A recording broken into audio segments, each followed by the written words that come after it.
What's going on, guys? Mike Murtis, Gamer Logic here, and tonight I am finally going to give my full opinions on this guy right here. This is the Retro USB AVS console, and this is a review that I've been wanting to do for a while, ever since this unit was announced, but I do have to give a quick forward before I start my full-on opinions about this system, and that's that I wanted to get some more time in with this system. I actually requested a review unit and unfortunately missed the boat on it. Seriously, I missed the boat. The boat with the review units that were sent out came on a separate shipment from the main container, the main ship container that everyone else got their system on. I guess I missed it by like a week or so. So I didn't really get the opportunity to get some more time with the system there. And I was really hoping to have the opportunity to compare this system to more objects. I had a HDMI Nintendo Entertainment System on the way that I was going to get a chance to borrow to compete it here with the AVS. That really didn't work out. Had a Retro Freak on the way. Unfortunately, the unit overheated on the owner that was going to let me borrow it. And things just didn't work out, unfortunately. So that left me with the only option with the time I had, and that was doing that unmodded NES through composite video to a FrameMeister to kind of show you what the difference is between the two. And strangely enough, that got a lot of people upset because they were saying, what was the point of that video? Well, the point was to show those people who think that the FrameMeister can upconvert and make a clean signal out of any input source is incorrect. That was the comparison. Unfortunately, that wasn't emphasized enough in the short video I did, in the voiceover I did for it. So I ended up doing a separate video for that, which is a whole nother story. But I had to use what I had in front of me, what time I did have, and that's the thing. My window for reviewing this system is unfortunately closing. It's do or die with this review, and if I don't do it now, I'm really afraid that the review will never come out, period. So any footage I managed to capture when I was testing the system out, I will obviously splice it in with my kind of off-the-cuff, candid review here, and I'll make work what I have. So hopefully you guys will still enjoy it. I really wish I would have had more time to work with this thing, but unfortunately I did not, and it is what it is. So despite that, let's get in and just talk about the unit. And here we go. This is the Retro USB AVS.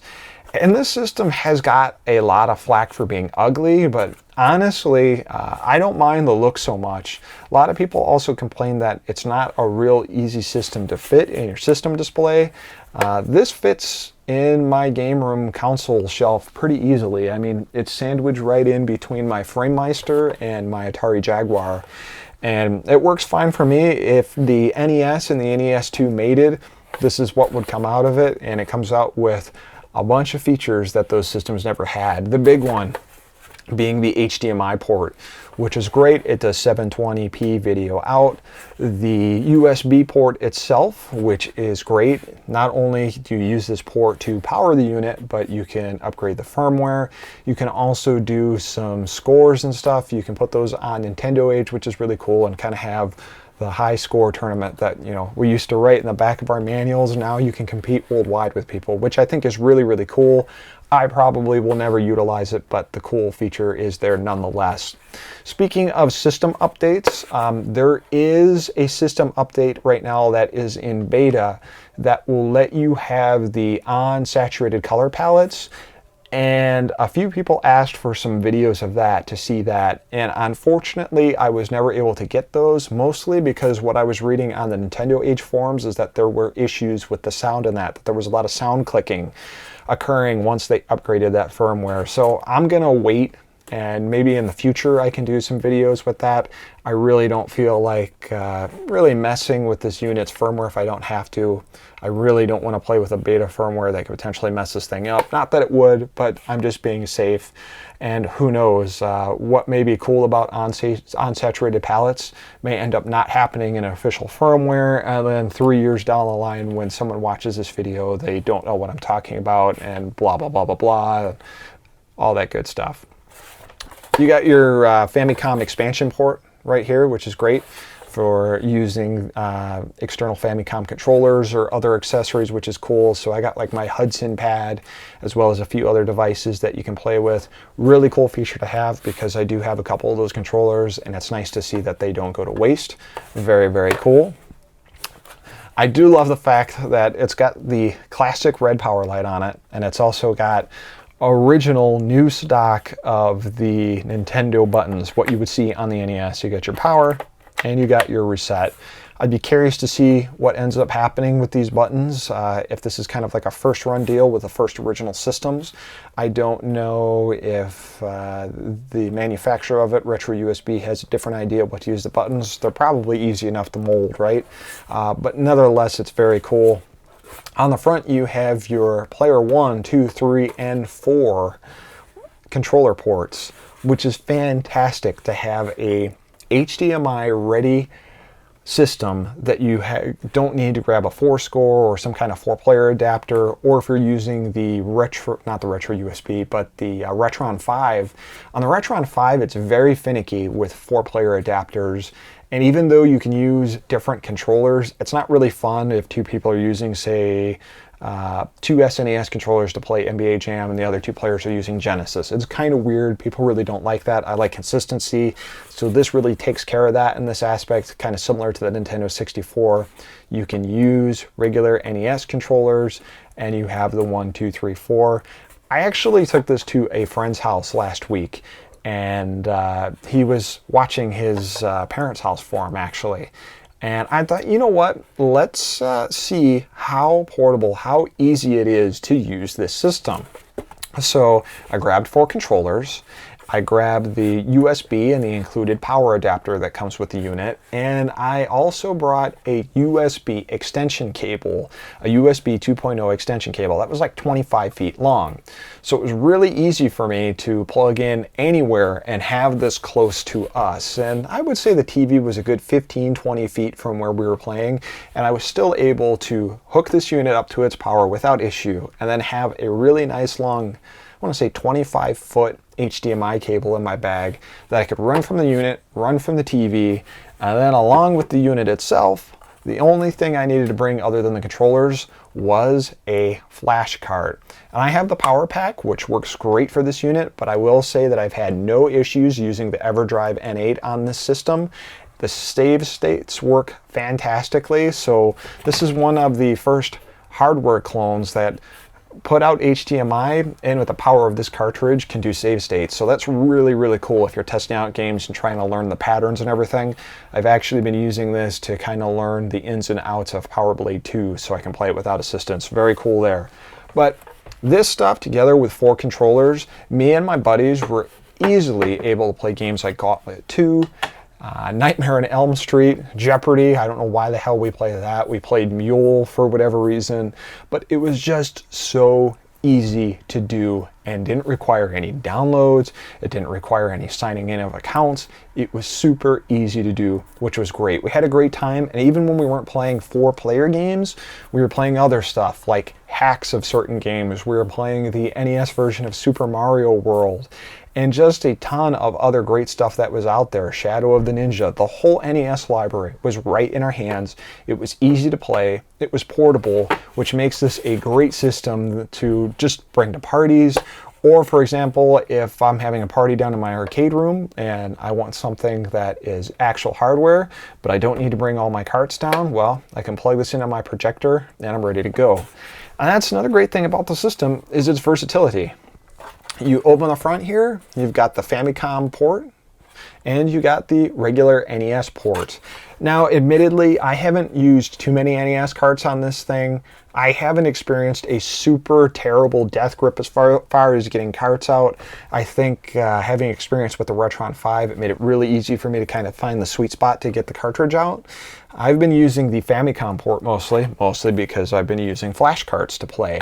But I do like the fact that both ports are there. It makes it really easy to use, and you can play the best of both worlds. So if you're in a country such as Japan and you only really have access to Famicom games, then well, pop it in there. If you just have NES games, well, pop it in there. If you have both like I do and flash carts, then you're ready to rock. It is, again, just really versatile. And for $199 shipped, it's not a bad deal at all. If I had one major complaint about what's not included in that price, it would be the controller, unfortunately. This comes with no controller. And should it come with a controller? Yeah, I think so. But the other thing you need to keep in mind is I don't think there are, and maybe I'm incorrect, this is just my opinion, that a ton of people that are interested in this thing do not already have a NES library or an old school NES or Famicom or regular Nintendo controllers.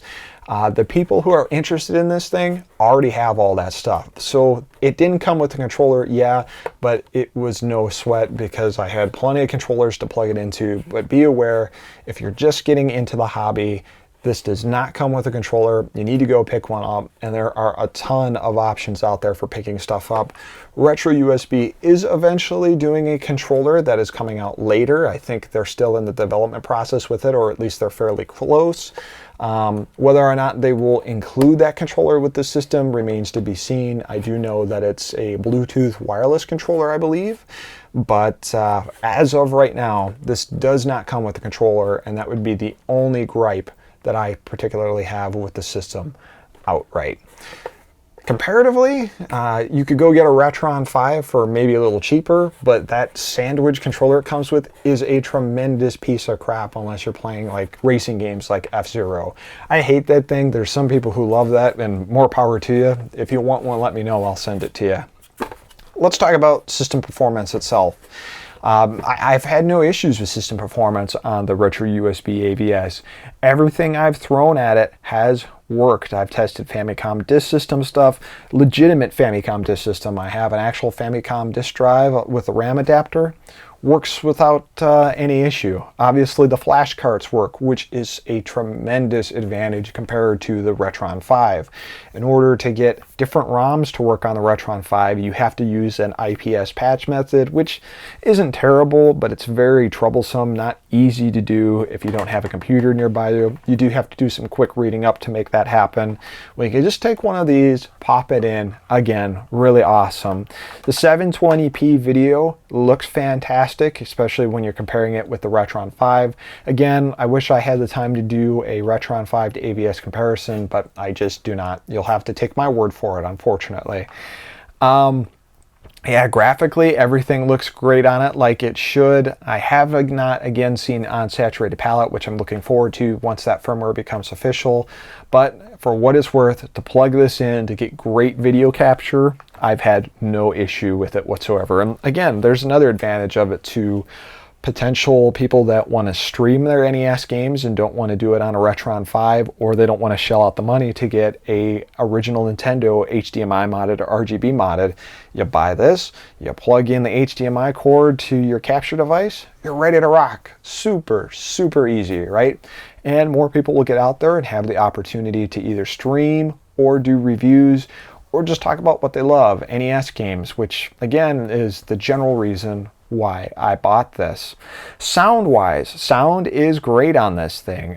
Comparing it to my Famicom AV that kind of does stereo sound with NES games, this sounds just as good, if not better. I love the fact that this system supports the ability to use the different sound chips that certain Famicom carts come with, like, God, is it the VCR5 and the VCR7, I think, with Castlevania 3 and Lagrange Point. They both sound excellent. Also with the Famicom disk system, it'll utilize the different channels there of audio, so no complaints in the sound department. And the other big thing I want to mention is no lag, at least no discernible lag that I can see when playing this, especially comparing it to the Retron 5. The Retron 5, after playing Ninja Gaiden 3 on the Retron 5 and going to the original NES, I could feel the screen lag, definitely. When I went from the NES playing Ninja Gaiden 3 to the AVS, it felt the same. It didn't feel as floaty, which is excellent. So as far as screen lag goes, this one definitely has none, or at least very minimal screen lag. I don't think no screen lag technically exists when it comes to HD TVs.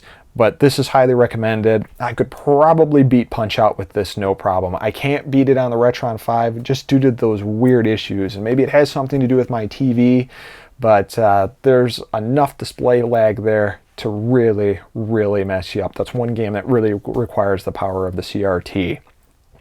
What games did I test on this thing? I'm going off the top of my head here. The big one, obviously, is the original Ninja Gaiden, where I did my comparison video, and I guess I can throw that up now while I'm talking about it. And again, that was where I did my example of taking the composite video of an unmodded NES, plugged it into a FrameMeister, recorded it, and then on the other side of the video, took the AVS, just plugged straight into my capture card and compared it, which again, raised a wildfire with certain people saying that that's kind of worthless, there's no point to it. Sure, there is a point to it because, again, a lot of people think the FrameMeister is a magical box. You plug in any input source and it's going to make it look great. Not true. That was the point of that video, and I wanted some other ones, but I've already explained that. But certainly played Ninja Gaiden, finished it, no problem. I did the original Power Blade, blew through that, looked great, performed great, no issues. I went through Power Blade 2. That was actually where I took the save states and everything and played through that. Castlevania 1, Castlevania 2, Castlevania 3. I played through all of those games. And again, no major graphics issues, no major play issues, no lockups, no freezes. Maniac Mansion was another one that I played that looks fantastic, sounds fantastic on the AVS, and I absolutely had no issues with it whatsoever. And this is great. Again, it's just this really extremely versatile system that kind of meets the mid-tier price for people. You can go really cheap and you can get yourself a hardware clone. You can get one of the original Retrons, or you can go get one of the, I think it's the Super Retro Trio or whatever it is, which that's actually a solid system for being a hardware piece. But again, composite, S-video, video out only. No HDMI. You can go for the Retron 5, which I think is less than the AVS. I don't know where the price range is on that now, but that's a software emulator. It's a box, it's a hardware box, but it's software emulators with the stuff. And yeah, you have the ability to play other stuff on there, but you run into issues with the emulators like screen lag.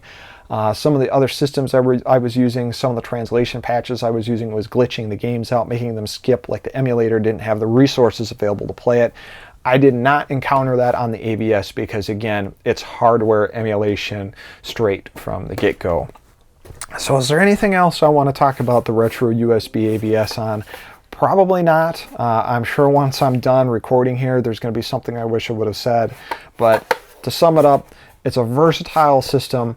If you don't have the $300, $400 to buy yourself a HDMI or RGB modded Nintendo outright, this is really the way to go. It's super flexible. It plays great. It's going to be supported by the manufacturer of it, and I think it's going to be supported by the community very well. For those of you guys who already have an HDMI modded Nintendo, do you really need it? No, you probably don't. You got what you need, which is great. You are ahead of the curve in that respect. But for those of us who don't have it and don't want to shell out that cash and want results that look just as good, this is the way to go. And from this point onward, this is going to be my device that plays all of my NES gaming and Famicom gaming up here in the game room. And that's all I have for this review, folks. I hope you enjoyed it. I wish there was a little bit more I could show, but I think I've already been blabbing about this system for close to 20 minutes, so that should be good enough for you. Thanks for watching, and for all of those who have supported this review from the get-go, I truly appreciate your support. And for those of you I managed to piss off during the course of my research on the AVS, piss off. Have a good one, guys. Bye.